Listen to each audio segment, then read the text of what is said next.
প্রধানমন্ত্রীর ভারত সফরের চুক্তিগুলো আওয়ামী লীগের ধারাবাহিক গোলামির নবসংস্করণ বলে মন্তব্য করেছেন বিএনপি মহাসচিব মির্জা ফখরুল ইসলাম আলমগীর। বিকেলে রাজধানী গুলশানে বিএনপি চেয়ারপারসনের রাজনৈতিক কার্যালয়ে সংবাদ সম্মেলনে এমন মন্তব্য করেন তিনি। দাবি করেন, রেল যোগাযোগের নামে ভারতকে যে করিডোর দেওয়া হচ্ছে তা দেশের সার্বভৌমত্ব মারাত্মক হুমকির মুখে পড়বে।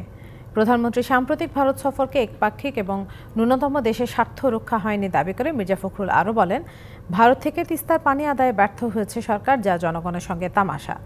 সীমান্তে হত্যা নিয়ে এই সফরে কোনো পদক্ষেপ নেওয়া হয়নি উল্লেখ করে তার দাবি, সাম্প্রতিক সময়ে ভারতের সাথে যেসব চুক্তি হয়েছে তা দেশের কল্যাণে নয়, বরং আওয়ামী লীগের ক্ষমতায় থাকার নজরানা। বর্তমান অবৈধ মাফিয়া সরকার প্রধান শেখ হাসিনা ভারতের সাথে যে 10টি সমঝোতা স্মারক সই করেছেন তা গোলামির নবতর সংস্করণ মাত্র। কানেক্টিভিটির নামে বাংলাদেশের অভ্যন্তরে ভারতের এক অংশ থেকে আরেক অংশ পর্যন্ত রেল যোগাযোগের নামে করিডোর প্রদানের মাধ্যমে যা করা হয়েছে তাতে আমাদের সার্বভৌমত্ব, জাতীয় নিরাপত্তা মারাত্মক হুমকির মুখে পড়বে। নগদের কাছে সব গ্রাহকই প্রিয়, তাই তো সারা দেশে ক্যাশ আউট চার্জ সবচেয়ে কম।